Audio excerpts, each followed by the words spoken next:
That's a great question. And that's, to be honest, I wish we even staged that ahead, because that's the perfect question, Justin. So there's two thoughts on that. First off, as you know, you have to load the piece that's being moved. So if you're working the hamstring, well, the hamstring's lifting the lower shank, right? That's its job, is to close the angle at the knee, primarily. So ultimately, you want to put the load on the lower shank, somewhere around the calf. Now you're directly going to stimulate the hamstring muscle.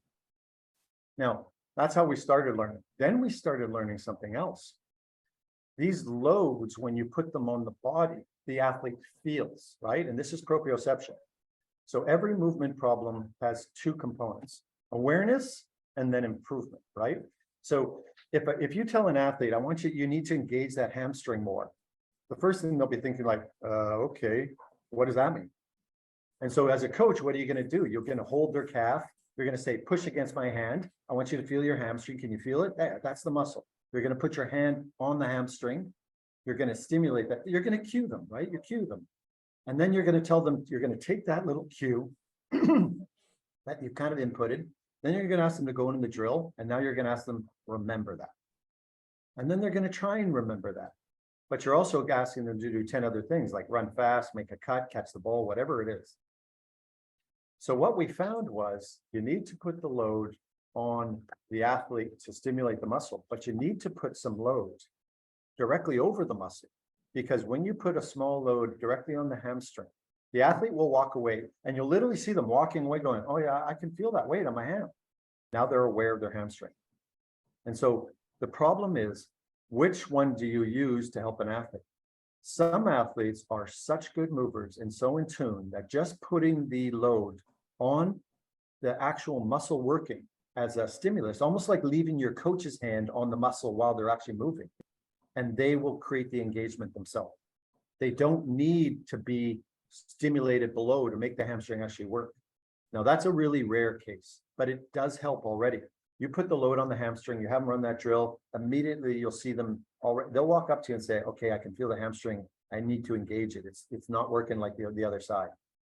So then you ask yourself, all right, is it enough? Because if it's not, then you think, let's add that weight below, we'll leave the small one on the hamstring, and now we're going to put a load on that lower shank, and we're going to hit it 1, 2. And so we call this kind of loading above and below the joint, right? And so if it was a shoulder and someone's trying to get a little more emphasis in a throw, you can put weight on the arm because now that's weighted and those muscles all have to work.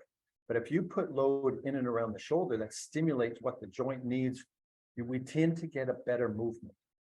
And so, but it depends on the athlete, but there's those two ideas: load on the body part that's working for awareness, load the joint or the segment that needs to be lifted or moved, because ultimately that's going to create the strength adaptation, right? Just like you put a bar, you don't, you take a look like a dumbbell or a bicep, right? I can put my hand here and say, I want you to contract more. And there's all these EMS suits that are out there now. That's the basic idea of EMS, right? I'll put a stim here to get a stronger contraction of the bicep. And yes, we see that can have an effect in some situation on strengthening the bicep. But ultimately, we need the weight down here on the shank, so the bicep is overloaded. And we can do that directly with something like wearable resistance, where there's load directly on the muscle, and then there's load directly on the limb being lifted. And that hamstring is such a great case because probably 70% of team sport athletes come to us with issues. It's either at the hip or the knee, right? Something in those movement mechanics for running. Does that make sense? Oh, that makes perfect sense. And so when, to kind of wrap it up before we talk about the other part of it, when people are getting it and they're doing their incremental loads, are you, advising incremental load below or above? Which is the kind of general recommendation from you guys? Yeah, always for safety, always work from proximal to distal. So and again, a strength coach understands that because they understand biomechanics. And so that's usually, there's a lot of things I think strength coaches have never even seen the tool right now. If they're versed in our field like they should be and gone through a kinesiology degree, they'll be getting all that. Simple lever system. If you've got a baseball guy or a tennis player, the first thing you don't want to do is get that load down at the wrist, because that's the problem we've had with that weighted implements and weighted balls is it's going to wire a safety response. So start proximally, start loading around the shoulder.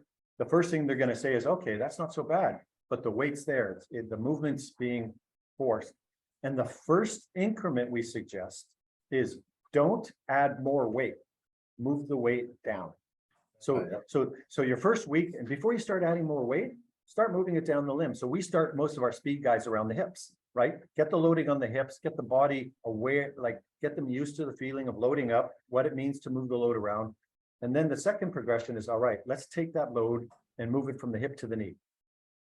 And our research team, you know, one of the things you and I talked about before was we've got over 35 published in high impact sports science journals already on the science of exogen. And all of that's been done through with John Cronin out of AUT Springs with schools like Loughborough, I think University of Texas, Altus. You know, we've been doing it with the best institutes around the world, UFCPI.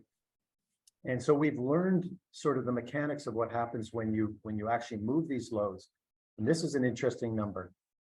If you take half a kilo to a kilo loaded at the hip, okay, and you go for a sprint, and then we take that load and we just move it to the knee, that equals a 25% increase in rotational workload of that movement.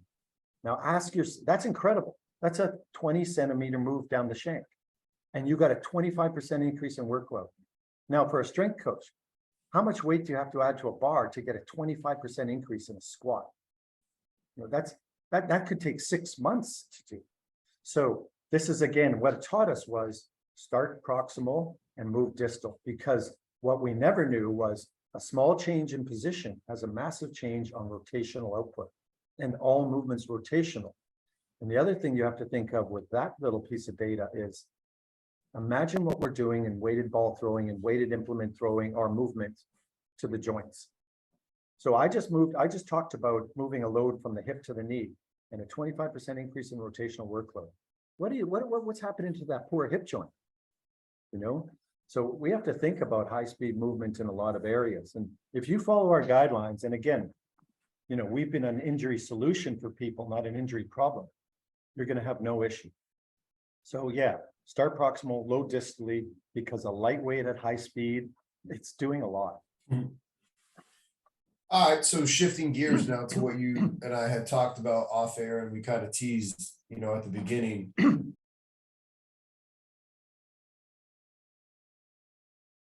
Congratulations on making it to the end of the video. Why don't you celebrate by watching more videos just like it? You can also help us on our quest to placate the algorithm gods by liking, sharing, subscribing, and commenting. Thank you.